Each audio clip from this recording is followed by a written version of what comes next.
اللہ تعالیٰ نے قرآن پاک میں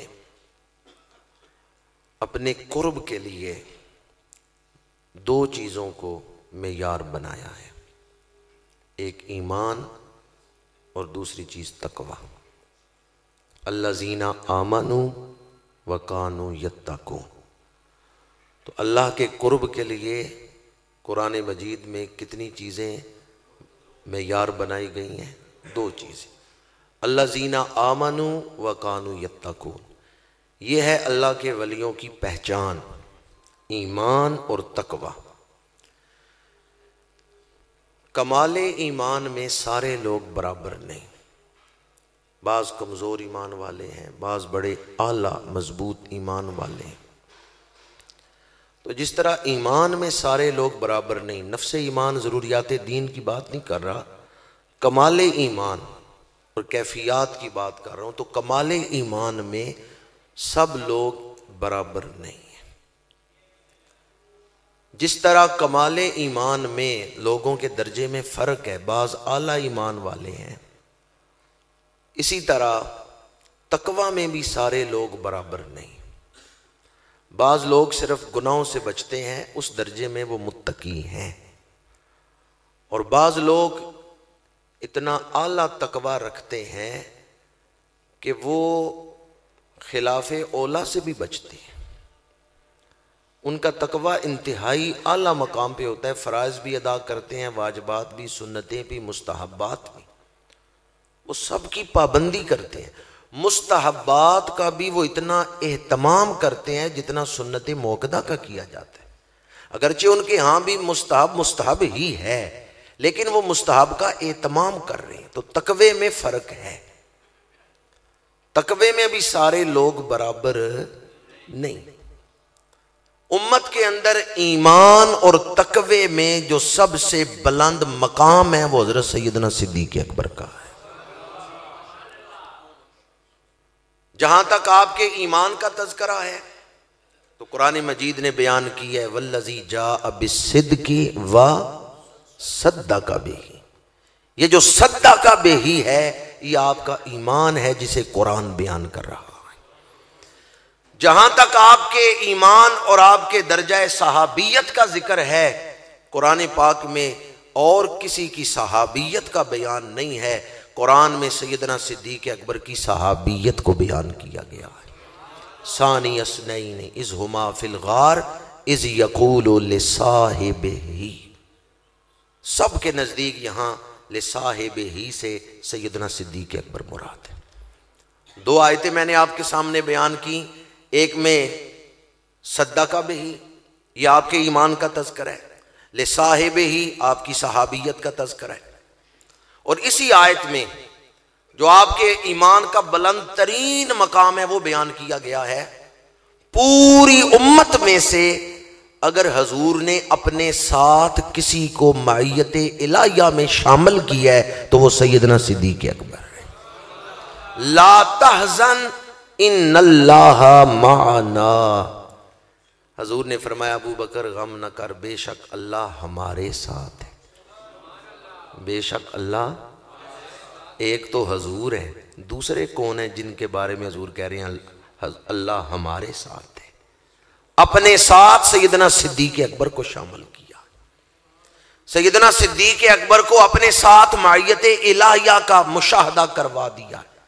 امت میں سے اگر کسی کو اپنے ساتھ معیت الہیہ میں شامل کیا ہے تو صرف سیدنا صدیق اکبر کو کیا ہے۔ تو سیدنا صدیق اکبر کا مقام ایمان میں امت کے اندر سب سے اعلیٰ ہے۔ اسی لیے میرے آقا کریم نے فرمایا، اب تک میں نے قرآن کی آیتیں بیان کی، اگرچہ اور بھی اس کے علاوہ مقامات ہیں، صرف 3 مقامات کی طرف ہی میں نے اشارہ کیا۔ حدیث پاک میں میرے آقا کریم نے اس مضمون کو 2 ٹوک انداز میں بیان کی ہے۔ لو وزن ایمان ابی بکر مع جمیع امتی لرجح، اگر ترازو کے ایک پلڑے میں ساری امت کا ایمان ہو اور دوسرے پلڑے میں ابو بکر کا ایمان ہو، میرے آقا فرماتے ہیں ابو بکر کا ایمان ساری امت کے ایمان سے وزنی اور اعلیٰ۔ یار غار کا ایمان ساری امت کے ایمان سے وزنی اور اعلیٰ ہے۔ اس کی ایک وجہ حضرت عبدالعزیز طباغ رحمۃ اللہ تعالی علیہ نے الابریز میں بیان فرمائی ہے، فرماتے ہیں فاروق اعظم عدالت مصطفیٰ کا مظہر ہیں، عثمان غنی سخاوت مصطفیٰ کا مظہر ہیں، مولا علی شجاعت مصطفیٰ کا مظہر ہیں، قیامت تک جو بھی عدل کرے گا اسے فیض فیض رسول اللہ کا ملے گا، پر سبب فاروق اعظم ہے۔ قیامت تک جو بھی سخاوت کرے گا فیض رسول اللہ کا ہے، سبب عثمان غنی ہے۔ قیامت تک دین کے لیے جو بھی شجاعت کا اظہار کرے گا فیض رسول اللہ کا ہے، ذریعہ مولا علی شیر خدا ہے۔ پر صدیق اکبر کا وجود ایمان مصطفیٰ کا مظہر ہے، قیامت تک جو بھی ایمان لائے گا فیض رسول اللہ کا ہے، وسیلہ صدیق اکبر بن رہے ہیں۔ فاروق اعظم عدالت مصطفیٰ کا مظہر، عثمان غنی سخاوت مصطفیٰ کا مظہر، مولا علی شجاعت مصطفیٰ کا مظہر ہے، اور صدیق اکبر ایمان مصطفیٰ کا مظہر ہے۔ ایک ہے امت کا ایمان، ایک ہے حضور کا ایمان۔ امت کا ایمان حضور کے ایمان کے برابر ہو سکتے ہیں؟ قرآن پاک میں حضور کے ایمان کا ذکر ہے، آمن الرسول بما انزل الیہ من ربہ والمؤمنون۔ آمن الرسول، رسول کا ایمان، تو رسول اللہ کے ایمان کا مظہر حضرت صدیق اکبر ہے۔ حضرت سیدنا صدیق اکبر کا ایمان اس لیے پوری امت کے ایمان میں اعلیٰ ہے۔ اس لیے میرے آقا کریم نے فرمایا اگر ترازو کے ایک پلڑے میں ساری امت کا ایمان ہو، دوسرے پلڑے میں ابو بکر کا ایمان ہو، ابو بکر کا ایمان ساری امت کے ایمان سے وزنی ہے اور اعلیٰ ہے۔ ایک تو آپ کی افضلیت ایمان کی وجہ سے، دوسرا سبب، دوسرا ذریعہ کون سا ہے؟ اللہ کے قرب کا تقوی، الذین آمنوا وکانوا یتقون۔ ایک چیز تو ہے ایمان، دوسری چیز اللہ کے قرب کا ذریعہ کون سی ہے؟ ایک ہوتا ہے متقی، ایک ہوتا ہے اتقا۔